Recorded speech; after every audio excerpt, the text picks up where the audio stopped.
Hey guys, just want to make a quick announcement before we get into the episode. This Wednesday, the 24th at 3 p.m.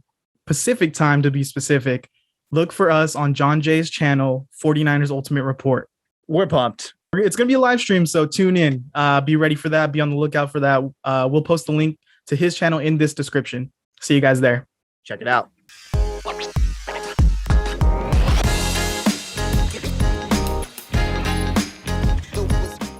All right, let's get right into this. Welcome to the Deep Dig of Sports Pod. I'm your host, Drew, with my other host. What's up? It's D. Yeah, man. Second week of preseason just happened. We got a lot to talk about, a lot of good things going for the 49ers. But before we get into all of that talk, before we get into all the local Bay Area stuff, there's a huge story sweeping the nation again. Re-sweep. The Manti Te'o documentary. Did you check it out, and what were your initial thoughts? I checked it out and I really liked it. So I think before, like, living it live, like, you only seen what the media was portraying, which was this guy is a joke. Like, everyone was making fun of it. And now to see, like, behind the curtain and, like, just to see, like, what actually went down and how genuine of a dude Manti Te'o is, I feel bad for him. I thought it was a really good doc. I think that it really explained his side of things.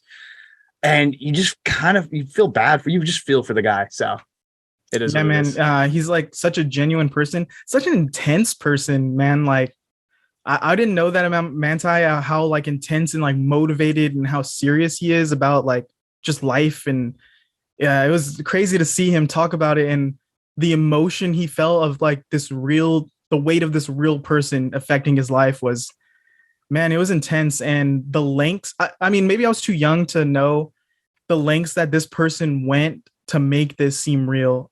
And when catfishing wasn't like such a thing, they created a whole fake family, man. Yeah, it wasn't just one fake account. It was an entire fake family. They reached out to multiple people in Manti Te'o's life.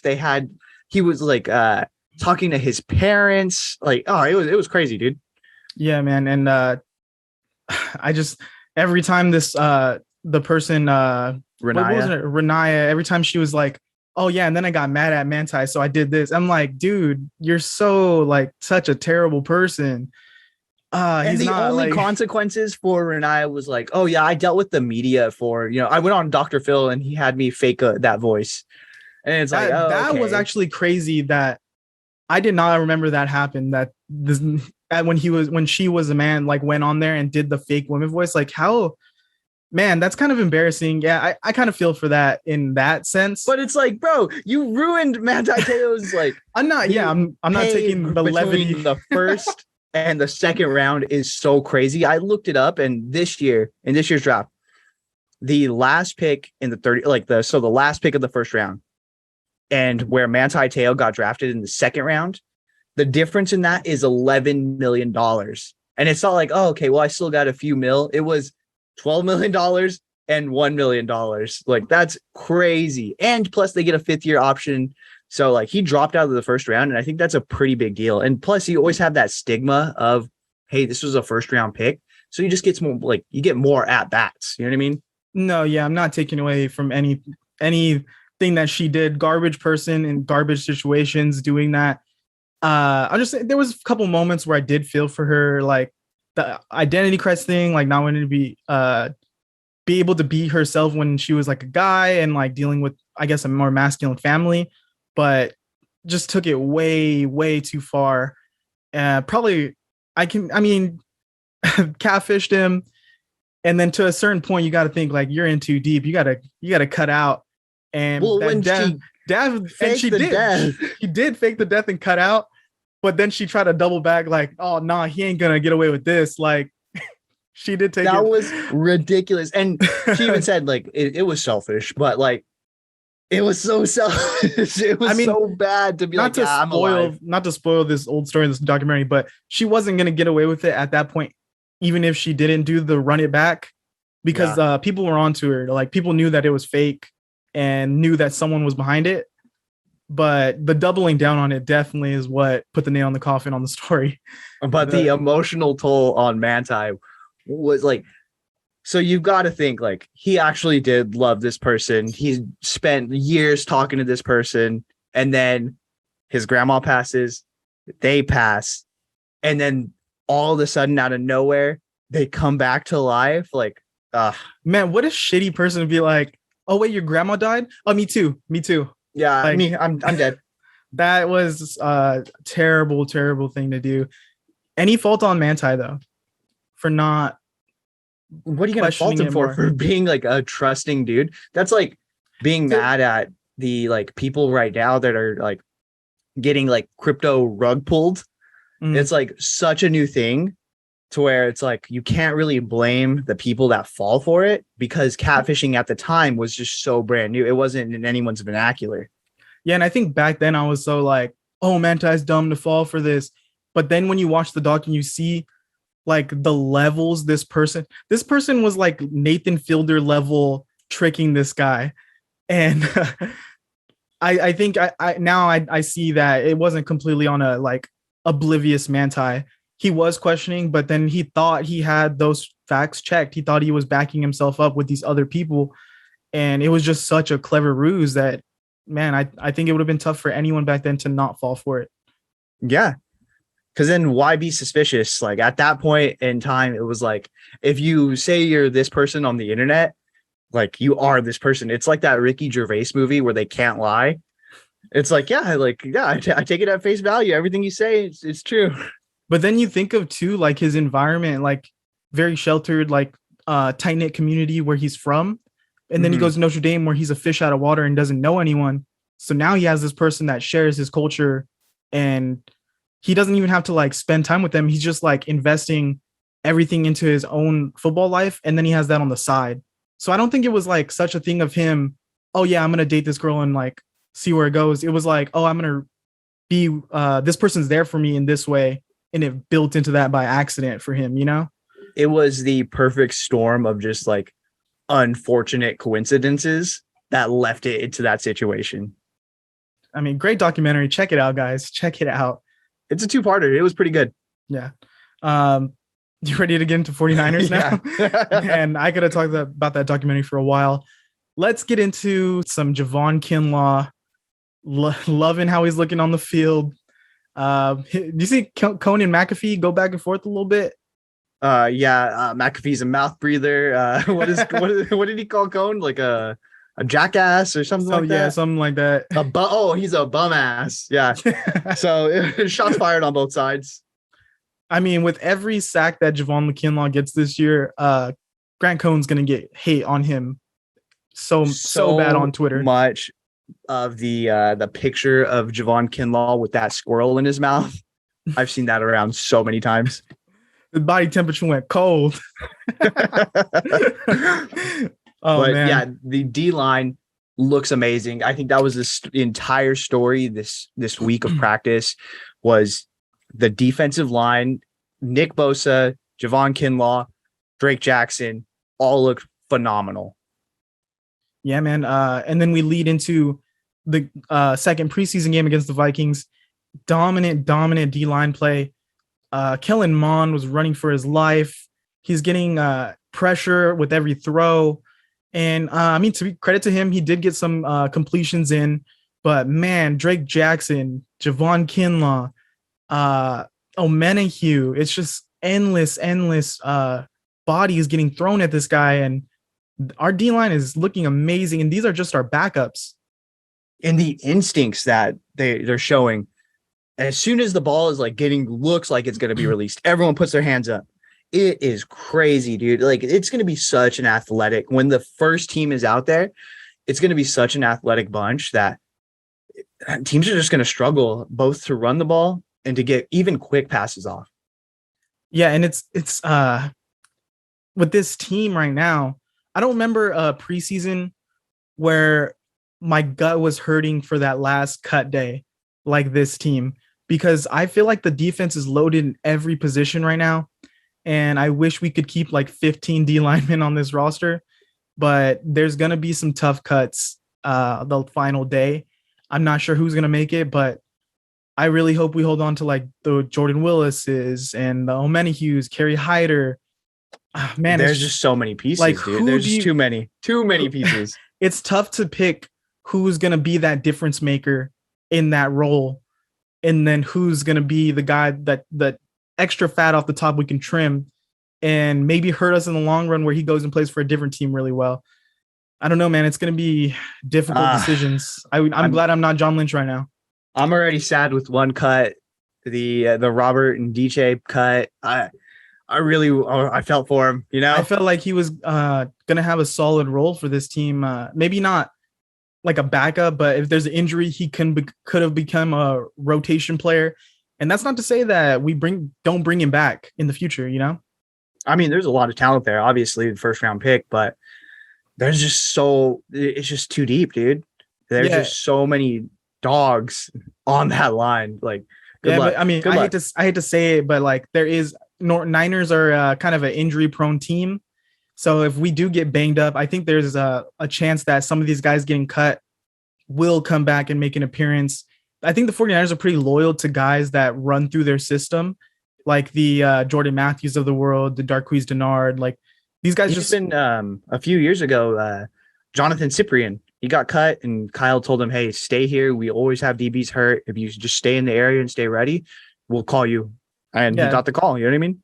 So, I think these guys could just stay ready and we'll see by the end of the year who's actually on the roster. Just because these guys are getting cut right now doesn't necessarily mean there might not be a spot for them in a few weeks.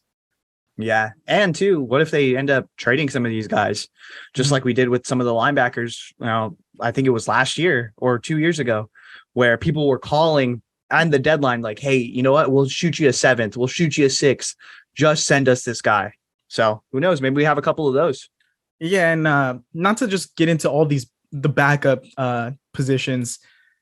If we look at the starting lineup that we potentially have going into the season, where would you rank this 49ers D-line? Like, what is their potential? Because then we have Eric Armstead and Kinlaw in the middle, Bosa and Drake Jackson. And Drake Jackson is looking like a total steal. He looks like a first-round pick in my eyes. So, like, where could we go with this? Dude, and I thought Drake Jackson was just going to be I thought they were going to strictly do like the Aldon Smith plan.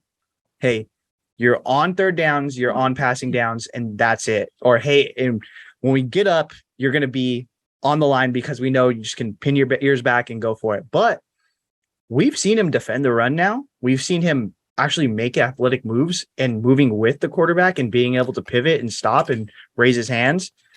He looks good. He looks like an every down player.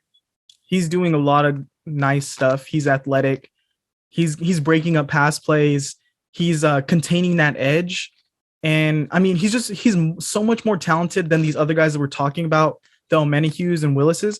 Those guys have their talents and their unique skills. Drake Jackson looks like he can go all game in every situation on the other side of Nick Bosa. The guy's a freak. And there's only a handful of those guys in the league that can play at that level. And I think, just to answer your question, where do they stack up? I think there's only like a handful of lines in the NFL. One that comes to mind is the Chargers, just because they have Bosa and Khalil Mack. And Team IR. Team IR, yeah. But they don't have their middle of the line is so. But just those two superstars on the ends, how are you going to block that? But I think I would take the 49ers D-line over the vast majority of the NFL. I think we've seen, like, with that D-line, what's going to happen. It's going to be just a lot of 3-step drops and like, hey, I hope you're there. And if not, there's going to be some plays.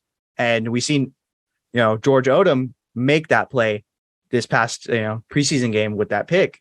And there's just going to be opportunities like that all over the field when this D-line is playing to that caliber. And that's what I wanted to get into next, because I think the play of this D-line so far has kind of gone a bit under the radar because they're getting so much pressure and it's leading to plays by this new secondary we have. And they're already talking about making sure it's called Pick City. We have way more interceptions than we usually do. And it's going to be a dogfight right now for roster spots. We got a mixture of young guys and veterans. We have Womack making plays. We got Odom making plays, Ufunga. It's an exciting group. And how do you see that all shaking out between playtime and even making the roster? the biggest question mark for me, Jason Verrett. What are they going to do with Jason Verrett? He's a guy who's just too talented to let sit the bench. But do you rely on him to be in every down starter? No, like I personally wouldn't. And then has he lost a step with all the injuries? Like it's just such a like a I don't know. I have no idea how they're going to handle it, but I would feel comfortable if they rolled out Char Ward and then Emmanuel Mosley. We know what Emmanuel Mosley brings. We know he's a durable guy, and even if he's not the most talented, he has such a drive that makes him elite, and not just an elite player, but like you don't have to worry about it. You know what I mean? And then on the nickel, Womack, he's just super talented. You're gonna have to like let that grow, and I'm fine with rolling out those three corners and having everyone else as a backup. Yeah, let's just focusing on the corners for now.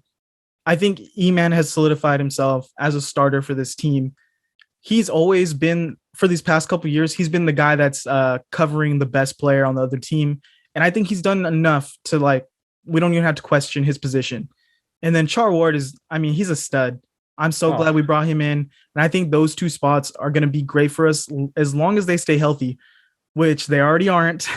Yeah. And yeah, the X factor is Verrett. Is he going to be Pro Bowl level? Because when he's on the field, that's basically what he can be. Or is he just going to be a guy dinged up constantly in and out of the lineup, which is okay. I mean, if he's a backup, we don't need him to be there 16, 17 games. And Sam Womack has solidified himself as the nickel. I think what's interesting is this last game, we saw him work on the outside a little bit because of the injuries. I think they like this guy a lot. And if E-Man or Char Ward wasn't able to go, I think they want to put Womack on the outside. And I'm kind of okay with that because I've been hard on Lenore. I have not liked what I've seen the first couple weeks of camp and the first game. But when I saw him at nickel this second game, I really liked what I saw from him. I saw him make a couple plays, and I think he would drop down. I thought it would be Ambry, but I think Diamador Lenore would be that backup nickel spot now. See, I think that they would do, rather than Womack move to the outside, plug in Jason Verrett and let him take that spot of whoever got hurt. I think that's what you have him there for. He's your ace in the hole. And that way you don't have to rely on him. But if something happens, it's a pretty good, like, you know what I mean? Better than most. Like, it's a really good plug and play guy. Yeah, I think the Niners are just a team that like the versatility of players. They want their guys to be able to go any position within their realm. Like if you could play safety and corner, that's amazing. And moving on to the safeties, this group is looking pretty good, even with the Jimmy Ward injury. We have Hufanga, who's I think solidified himself as the other starter opposite Ward. And then we have like Tavarius Moore. Yep. And we have Castro Fields in there getting some play time. And we have Odom. So who do you see really stepping up and getting more of the play time if there's an injury? Odom, hands down.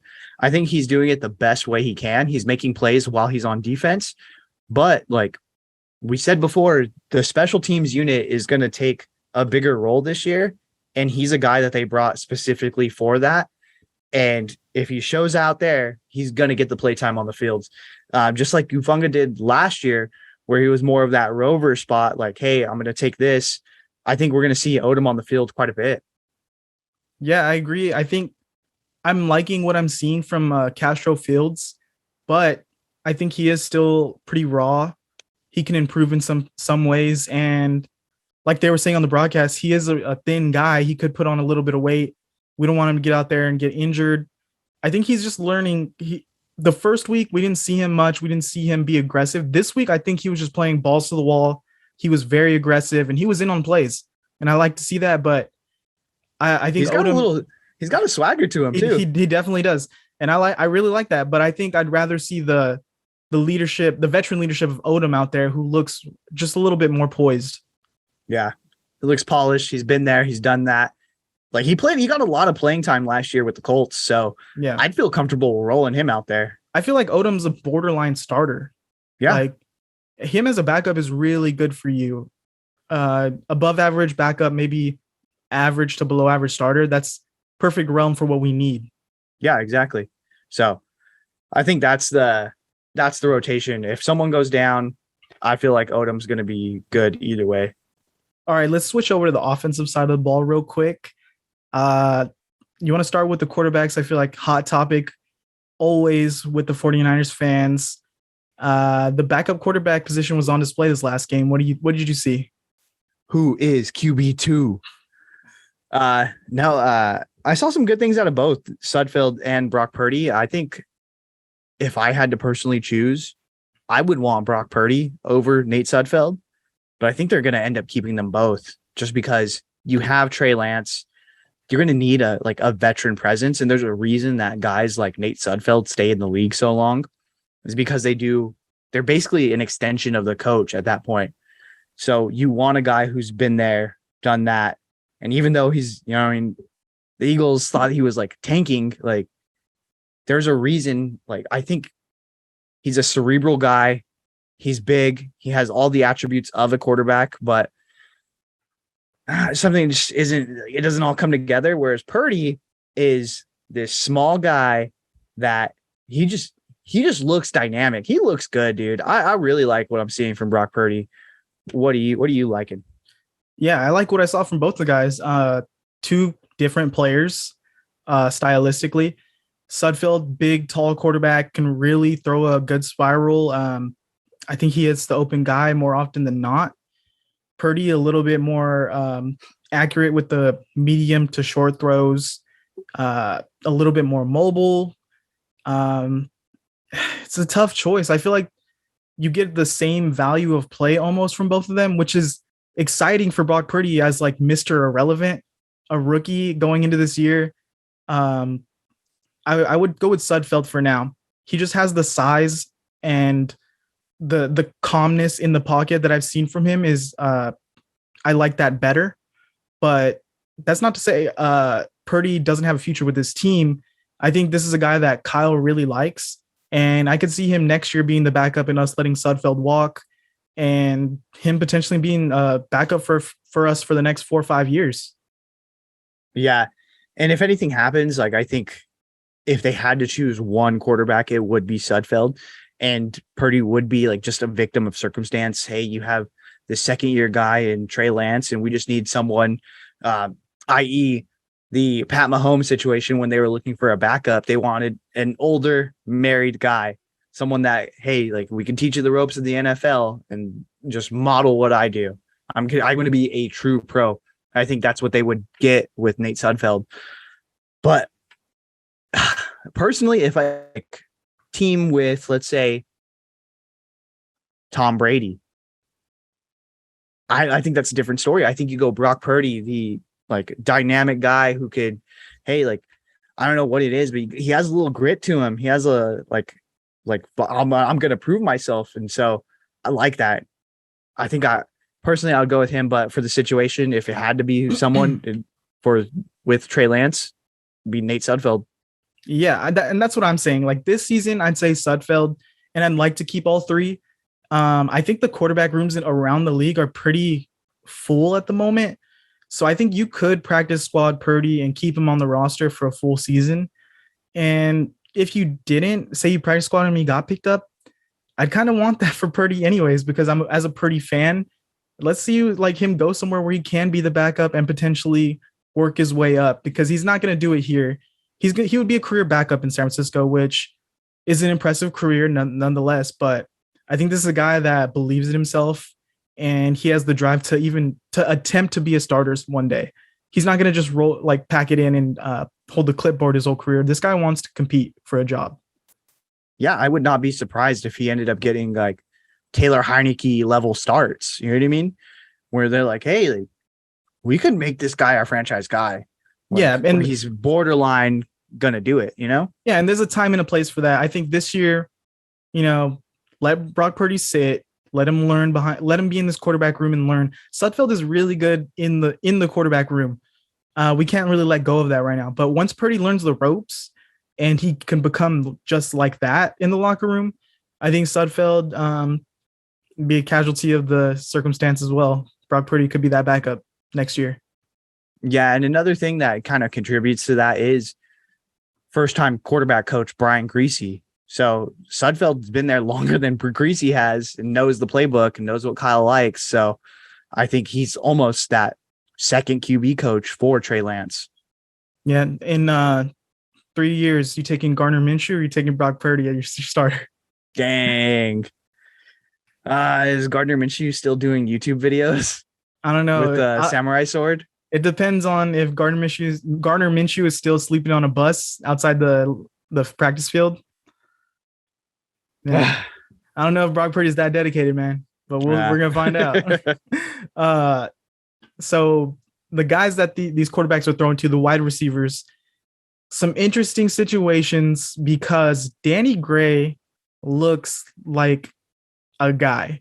This guy can run the route tree. He's the fastest guy on the field at any time, and he's making all these catches. And then you contrast that with Jon Jennings, who he's a fan favorite. People like him. He's a great possession receiver, third down receiver for us last year, but he's had some drops. And I feel like he's feeling Gray breathe down his neck on the depth chart. Who is the wide receiver 3 for this team? I think going with like Kyle's track record, it's going to be Jon Jennings, and it's going to be Jon Jennings early. I think that he had a really good sessions in OTAs before camp, but Danny Gray is going to be, I think he's going to be one of those guys that just proves too talented to keep him off the field. You're going to have to play him eventually. And I think with the plays that we've seen with Trey Lance and Danny Gray, they've got some chemistry going, and that could be one of his favorite targets. We know that with guys like Trent Sherfield, where he has that, hey, like, I got you. He's going to force it down there, like not force it down their throat, but he's going to give them some time to shine. So if Danny Gray is one of those guys, he's too dynamic. You have to put him on the field, dude. That's exactly what I see. I would throw Danny Gray out there at the 3 week one. I'm sorry. I like Jon Jennings and what he can do, but what I've seen from Danny Gray, I think he can do all of that and more. I'm just seeing plus signs all around this guy. I think he's going to be a problem for defenses because how do you cover the physicality of Debo, the athleticism of Ayuk, and the speed of Danny Gray? That's like such a gauntlet of receivers that you have to run through. And does anyone even have the personnel to match up with the differences of these players and hold the top on this defense as long as cover the short stuff? I don't know, man. I feel like it's such a good mismatch of talents for these guys to be on the field at the same time. Yeah, and then match that not just with Debo, but Brandon Ayuk. Then you have arguably one of the greatest tight ends that we've ever seen in George Kittle, and the best fullback in the league in Kyle Juszczyk. Like, there's some weapons on this team, dude. It's going to be nasty. Yeah, man. And then you could go 4 wide with Ray and Danny Gray on either side. And who do you cover then? I mean, just play prevent defense and pray that Debo doesn't break a couple tackles. That's basically what they're going to be trying to do against sets like that. We're going to be looking at the Shanahan offense in all of its glory. So we're going to have a strong run game. Elijah Mitchell looking good. Ty Davis Price is looking good. The line, once we get healthy, I think it's still a little bit of a toss up, but we both know that they could run the shit out of the ball. And so you hammer down a few runs and you hit a play action over the top. Like, it's going to be nice, bro. Yeah. And just last thing, digging into the running back situation that you brought up, Elijah Mitchell solidified as our starter. He's been resting. He's the guy. He's the guy. And what I think is happening is Jeff Wilson Jr. is the solidified number 2. And that's what I've been wanting this whole time. This guy is a dog. This guy fights for yards. He can play in the slot receiver position. He can be a power back, a speed back. This guy can do it all. I think think very highly of Jeff Wilson Jr., but he is injury prone, and that's kind of what's held him back. Yeah. I think our number 3 is Ty Davis Price. This guy can run the ball effectively every time. He has great balance. He has Did you see that run against the Vikings? Yes, I did. This guy, his balance is off the charts, and he has a little pop to him, and I like that. The fourth running back position is a toss up right now. I'm seeing a lot of Trey Sermon hate. I'm seeing a lot of Mason praise and not really getting any word on Hasty from the fans. Where do you think this fourth running back spot shakes out in the end? I think that to give up a second round pick for a guy is, something very significant. So I think they're going to have to, by default, have him, at least get some play time and try to work him in. But I think there's other guys that deserve it a little bit more. I think what we've seen from Trey Sermon right now is like something that we just weren't expecting. If you look at all the game tape from this guy in college, and you were expecting this guy who is going to be confident in his runs, hitting the holes correctly, being able to not only like run, but pass protect as well. And we're just not seeing that. And I'm a little bit confused by it because we saw it and it wasn't a small school. It was Ohio State. You know what I mean? It was big games all the time. So you're just expecting it to translate to the NFL, and it just hasn't so far. I don't know what it is, but these other guys, JaMychal Hasty had a good game last game against the Vikings. He looked really good. He looked dynamic, and he's been a pro for a couple years now. And Shanahan likes him. Obviously, he's been on the roster and been getting playtime in regular season games for a while now.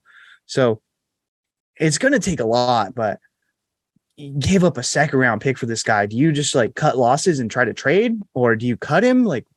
It's just, what do you do at that point? Yeah, it's a weird situation because I wasn't a fan of bringing back Hasty after what I saw last year, but I think I seen him healthy this preseason. He has a little bit more of his pop back. He has a little more electricity to him, and he looks motivated. I'm going to give him that third spot. I think Kyle really likes him. I think the team likes him, and he has good work ethic. He's going to play special teams too.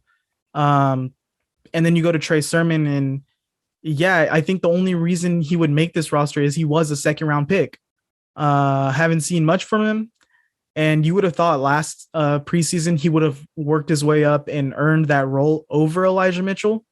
But it wasn't even a question that Elijah Mitchell was the guy from the get-go. And that's upsetting for a second round running back. I don't know what he was doing in practice, but when we saw him on the field, that first run play, he was explosive out of the gate. And then he took that huge hit, and he just hasn't been aggressive and ran with power. And I don't know if it's because of that hit or if he came in like that in his first training camp and throughout that. But when I watch him run, it's very timid. It's very he's not indecisive. Indecisive. He's not looking for contact. I see him kind of like clench up, but right before he gets hit, and a little bit scared of that contact. But that's not to say he can't improve and show that he's obviously a talented guy. I don't know what it is. I don't know what he needs to do. I just think maybe because he's not the Elijah Mitchell, hey, one cut, hit the hole, let's go. He's like more of a almost like Le'Veon Bell type, where he's like, is that the hole? I'm going to be patient. Where that's not the run game here, buddy. The run game is there's the hole, hit the hole, let's go. Yeah, and as far as like everyone saying right now, cut Trey Sermon and keep Mason, the young undrafted guy. He's undrafted rookie, right? I believe so, but I don't know. I'm not ready to sell the boat for an undrafted rookie right now that I haven't seen compete against twos or ones. I think Mason had one really great highlight play that Vikings game, but then he had about the same stats as Trey Sermon. If you take that play away, it was 2-yard run here, 3-yard run here. And yeah, it looked better because he's just being more aggressive. He's showing a little more explosiveness. But at the end of the day, Trey Sermon was getting 2 or 3-yard runs too. It just wasn't as flashy, I'd say. And it was against twos. So I don't know. What are your thoughts on that comparison? Like people immediately trashing a Sermon and just automatically saying Mason's the better guy. Some people are actually saying Mason is our best running back on the roster. Well, that's not true. But I think if you were to cut both guys tomorrow, who gets picked up? It's going to be Trey Sermon. It's going to be Trey Sermon, yeah. So that's like all I got to say there. Like, you know what I mean? It is what it is. Like at the end of the day, you could cut Mason. He probably won't get picked up. but you're going to cut Trey Sermon, and Trey Sermon is obviously going to get a run. You know what I mean? So yes, you got to protect your assets. You got to be a little bit more calculated when it comes to this time of the year, because you could practice squad guys. You could bring guys back. You could, I think if you cut Mason, he's probably going to get some calls, but he's not going to get nearly as much traffic as Trey Sermon would get. Yeah, and I'm not trying to like Pat McAfee bash on Grant Cohn this old podcast, but watching his breakdown of the two players, I feel like the narrative is so biased towards Trey Sermon right now, because I'm watching Cohn break down every play for Mason, and Mason's getting 2 yards, 3 yards, and he's praising him. He's like, oh yeah, look at him fall forward to get these 3 yards. And then you watch him break down Trey Sermon, and it's 2 yards, 3 yards, and it's like, look at, he's barely getting 3 yards. He's only getting 2 yards. So I just feel like the narrative right now is just so turned against Trey Sermon that people are ready to give up on him. And is it fair? Is it unfair? I don't know. Maybe it's fair. So it's fair. So the blocking, round pick. I'm just saying, no. For this last game specifically, I'm not saying for what happened last year or what happened. I'm saying this last game specifically against the Vikings, the blocking was terrible for Trey Sermon, and his runs were still getting mostly 2-3 yards. Mason had one long run, and everyone's crowning Mason the best running back in the league and saying Trey Sermon can't play.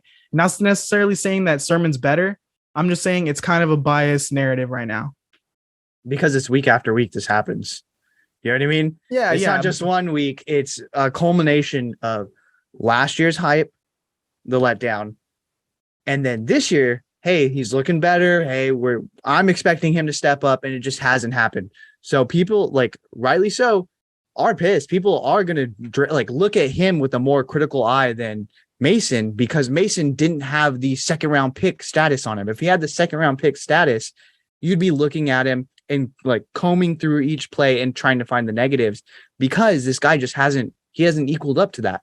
You know how many more like different players we could have got with that second round pick? So it's not just that, it's the, hey, we took this guy, he hasn't been good. Plus, like, it's like the opportunity cost of what we did for it. So it's like, yeah, it's fair to criticize this guy 100%. And you can't wipe away. You can't like Men in Black wipe away the memories of him being a disappointment last year. No, but if you look at what happened last week, every time he touched the ball, there's 2 Vikings touching him immediately when he gets the ball. So he's also falling forward and getting these yards. I mean, I would cut Trey Sermon. I'm not trying to say this guy is going to be our starting back, but I'm just kind of defending this narrative a little bit that he's a completely trash player. If you watch the tape last game against the Vikings, the line is getting abused when he's getting the carries, and that could be part of what is making him look so bad in that game specifically. And yes, he still looks a little timid and not running with explosiveness, but part of that was on the offensive line. I'd like to see him a little bit more before I completely say this guy is garbage and can't play in the league. He was a second round. I'm not saying he's garbage. Yeah. And that's what I'm not saying he's garbage or should be out of the league. Obviously he shouldn't. I mean, he does have talent, but that's what I'm saying. This guy was a second round talent for Ohio State. I would give him a little bit more run instead of just crowning someone who was an undrafted rookie and had one good game against backups. And I might look stupid in the middle of the year where Mason is our like leading back. But no, as of right now, I think Trey Sermon does deserve that 4th spot. And let's see if he can grow a little bit as a player and maybe turn into something still. Because the talent's there. It's just maybe the mindset isn't. Again, I don't know how long we're going to sit here and baby guys. Like, so, you know what I mean? But I get where you're coming. Like, I understand he's a second round pick, but that's why people are frustrated. You know what I mean? No, yeah, I'm expecting frustrated more from this guy. And like, again, like if you just, I hate like to put it like this, but like if you just keep giving him these opportunities, like when do you call it quits? Like when do you say like, hey, he's in year 2, my guy. He hasn't. Keep giving him this opportunity. He's in the second season. Good. But if we have other talented backs that we could have kept, like Who we keeping? If we could have kept Joe Williams, Mostert, if we could have kept him, we couldn't afford Mostert. But like, there's guys out there. Breida, let's bring Breida back. Yo, like, one knee Breida. But like, you know what I mean? Like, yeah, there's other people that deserve this roster spot, and he's getting it because he's a second round pick. And I'm not going to knock it. I'm not going to say like he doesn't deserve it, but if he's going to get it, we're going to need to see more. Yeah, I mean, I'm just like irritated from the hate that I saw him getting about that Vikings game specifically, because I didn't see it the same way. Like, well, yeah, okay, so take away the draft status of Mason and Sermon, and you look at those two and Hasty. Don't you look at those three players and cut, like, you don't know their identities. You just look at the players. I would cut Sermon, and I would cut Mason, and I would keep Hasty. Probably, yeah. Yeah, that's all I'm saying, man. People want to crown Mason. I'm not hating on Mason, man. I feel like it's coming off as a hater, but people off of one game are crowning him this amazing player who should make the roster, and you're like discrediting the other players on this team, like Hasty and potentially Sermon and like Wilson Jr., TDP. Those guys have looked better than these guys, and it's a long shot for Mason to make the roster. Just kind of like stifle your expectations. I mean, we'll see how many backs they end up keeping. You know, they cycle through backs like crazy on this team. So yeah, I mean, Elijah Mitchell and Wilson could break their legs tomorrow, and Sermon and Mason gonna be our lead backs. Don't you put that evil on us? Knock on wood. Yeah. Anything else for today? No. I mean, check us out if you're watching us on YouTube. We are on audio platforms all over. You know? We're out on everywhere podcasts can be listened to. Go ahead and give us a listen. Links will be in the description. Look for us next Wednesday. Nope, this coming Wednesday, the 24th, 3 p.m. Pacific time. Jon Jay's channel, 49ers Ultimate Report. Yeah, we'll and like this video. Give us go ahead and hit that subscribe button. You know, comment, all that good stuff. All right, cool hanging with you guys. Peace. Cool. All right, we're done. Cool.